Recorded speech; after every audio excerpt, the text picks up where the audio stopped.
and the long-standing project which we spoke about yesterday. This was the V Signa, this boat that became famous for sitting in Kiama Harbour and taking people out fishing. This is an old wooden fishing boat, beautifully built, but sadly, as a lot of timber boats do, exposed to the elements, starting to rot.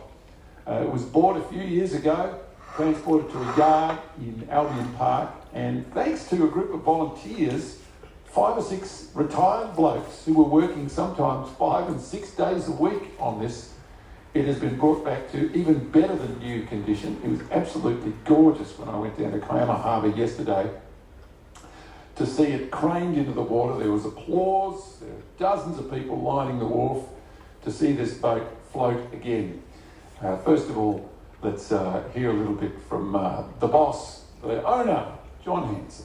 The Signa is back in the water. What's it feel like? It feels a great deal of emotion.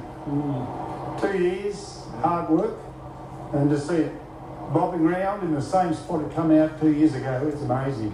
Wow. And to think that the 6 fellows that out there is in the boat now and on the boat, the fellows that rebuilt this, it's a tribute to them. It seems like the whole town's come out to see this. It's been a bit of an attraction for a wet day in Kiama.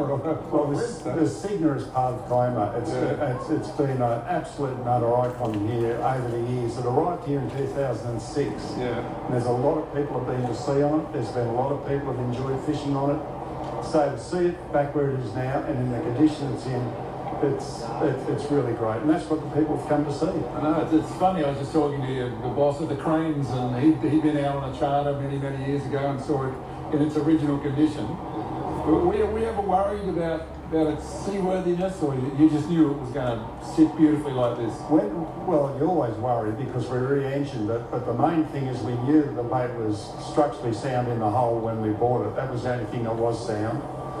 And when we rebuilt it as close as we could to the original specifications, even using the same types of timbers and whatever, because we wanted to ensure that the boat still floated and motored the same way it did when it went in. So, no, it's been a great job. And as I said here, 6 fellows, 5 days a week. Sometimes they're 4, sometimes they're 3, but on barbecues day, there are always the 6.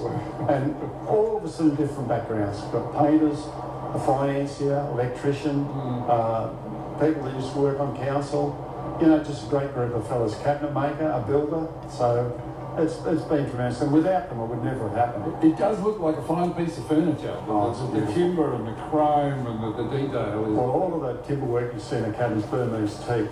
Right. And because the teak come here was a coffin maker, and in those days the coffins used to be made of teak. Yeah. And to get Burmese teak today, which we had to get to replace a lot of the teak, is almost impossible. No. This is Jane Dove. Her dad built that boat. Oh, hello, Jane. Oh, my gosh. I'm Nick from ABC. Can I come chat to you? Yes. Oh, no, well, thank you for introducing me. You're going to get on board, surely. Yeah, no. But anyway, I just want to say congratulations, and I'll catch up with Jane. Thank you. Thanks very much. Now, I hear your dad built this boat. What do you remember? Well, I mean, to Dad, it was just a job. He worked for 2 years on the boat. Yeah. I'm not quite sure who designed it, but he never said anything much about it. And my brother did go there for the launching, but he didn't even say, this is a special day. And but we've kept track of it over the years, so yeah, it's just wonderful. He was a shipwright? Is that what his profession? Yeah, he was a boat builder. It was just another job that came into the Just yard. another job. Well, he built it for Jack Payton, and Jack had a was doing, I think, building coffins and coke machines or something like that. So Dad just built it in the factory. So we've got pictures of the boat when he was working on it. But it's just great. Have you been keeping track of its progress over these years? No, well, we were keeping track of where it was, and we knew that it got to Kiama. And I came down early 2000s and saw it, and then saw it again in 2019. So it's just nice to see it back to where it was originally. Yeah. Can you don't even remember it being launched, but No. I've spoken to a few people who saw it when it was pretty poor condition. Yeah. What do you think of the look of it now? I think it's just magnificent. Yeah, he's done a wonderful job. My name's Trent Thompson. I worked for Toledo Cranes, and I was on this boat about 12 years ago. So you did the site inspection when they put this at the yard in Albion Park, right? Yeah, that's correct. Yeah, we did the first site inspections. We actually lifted it out of the water when it first came out, and that was a couple of years ago, and then we're putting it back in now. So. Yeah, what sort of a challenge is it putting a boat under these on these slings on a crane? Oh, they're designed. Yeah, that's the way they're designed to lift it. You know what I mean? So they're going to spread the weight, and that's why we have equaliser spreader bar on top, so it spreads the weight at the different length of the distance of the centre of gravity. So yeah, it's just trying to pick the centre of gravity of the boat, and then go from there. So you've got a bit of a connection to this boat. You've been on it many years ago. Tell me about that. Yeah, we went out there I got it for a birthday present from my wife and the family, so me and Benny went out on it. Yeah, been out on it twice actually, and yeah, she's a bit older then, but yeah, she looks pretty pristine condition now. So. Yeah, what was the condition like back then? Yeah, it was like just an old boat, yeah, because mine was made in the 60s, in mid-60s, so yeah, and it just hovered around, a bit of smoke came out of it, but we went out there and done some reef fishing and got plenty of fish, and that was a few beers, whatever, it was good. How was the fishing that day? Yeah, good, yeah, we just bottom bashing, so yeah, we got lots of fish, they got it all for you, clean it up for you, so yeah, it's pretty good. What's it like seeing it in this condition back in the water at Kiama? It's brilliant, mate. It's really nice to see something that's, they've restored it and under passion to rebuild something, and it's back to its original glory, you know what I mean? Especially being Australian made, and it's a timber boat as well. It's, pretty nice to see. Good to be part of it, actually. It's been a bit of attraction here on a wet day in Kiama. We've got half the town comes down. I reckon they've got people back on the truck taking photos, and that's a great achievement for the blokes that've done it, and that's what they said to spend 2 years rebuilding it, so yeah, it's a great achievement. I think he's very nervous too, the owner, and he's just getting in our heat and we'll be able to scotch tonight. Laurie, welcome back.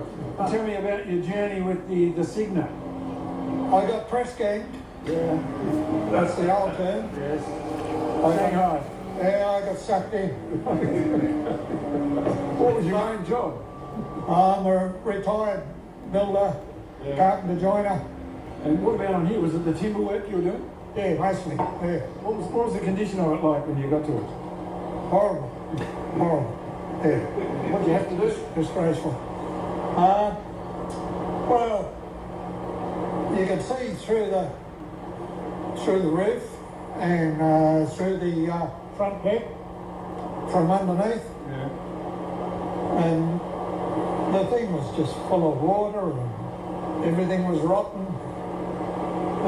But the bones of the ship itself were good. What do you mean the bones? Just the hulls and okay, the frame of it. Okay. So I hear it's been a couple of years, sometimes 5 days a week. Is that right? Yes. Yeah, so retirement is not taking it easy at all for you. No. I don't think you ever retire. Yeah, I'm with you. Yeah. What's it like seeing it in the water in Kiama Harbour again? Oh, it's magnificent. Yeah. And what are you looking forward to doing on it? Getting to feed the fish. Oh, really? Okay. I hear it's going to be a very select group of people that can take it fishing. Most of us that worked on it. Yeah. Are you going to be part of the crew to take it to Hobart? No, I told John I'll meet you on the wharf down there. Because I'm not going across Bass Strait in that thing. Well, it looks scary enough, but I don't blame you. Oh, yeah. Yeah, a good boat. Yeah. Well, congratulations. Brilliant job. Thanks a lot. I've got 100% record. I've never been seasick, so I don't want to break that now. Great to meet you. Thanks a lot. All right, thanks, Liz. All the colour and very soggy movement at Kiama Harbour yesterday with the records in the MV Signa now securely fastened into its new dock. I'd never really seen the marina at Kiama that closely before. It's fascinating. Very old-fashioned, big stone walls, and it takes quite a bit of complicated rope work to secure all of those boats. So yeah, it was very interesting to watch. If you were there, hope you had a nice hot chocolate after. It's getting a bit cold and rainy.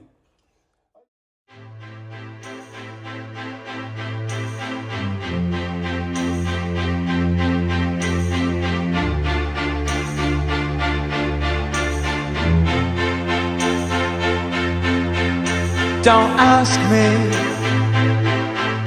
what you know is true.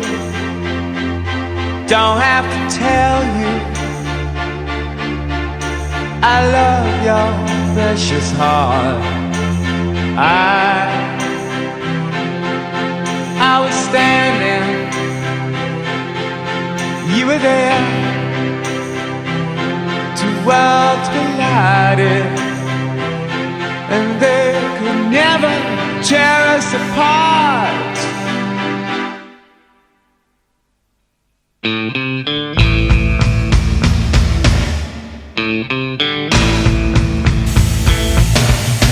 We could live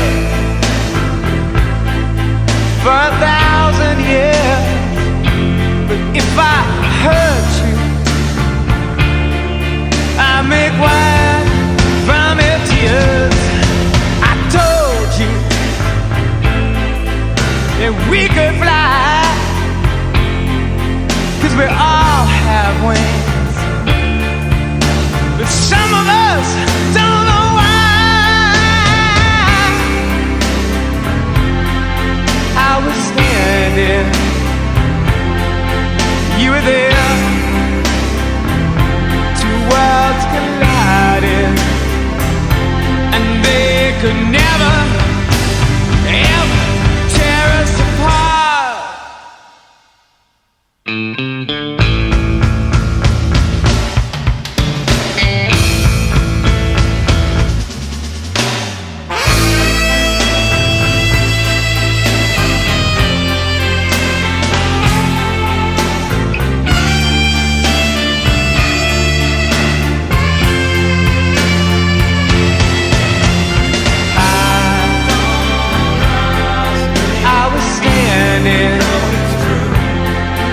You were there.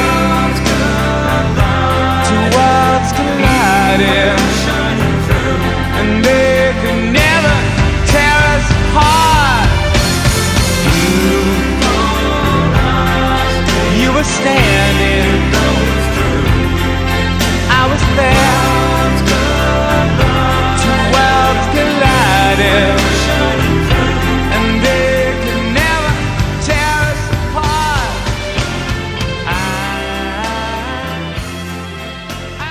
Thank you from the bottom of my heart for what you've done. It's been tremendous. We're going to have great times aboard this boat moving forward. I appreciate every single hour and every single curse and every single piece of shit that went down doing it. And I really mean from the bottom of my heart, it's unbelievable.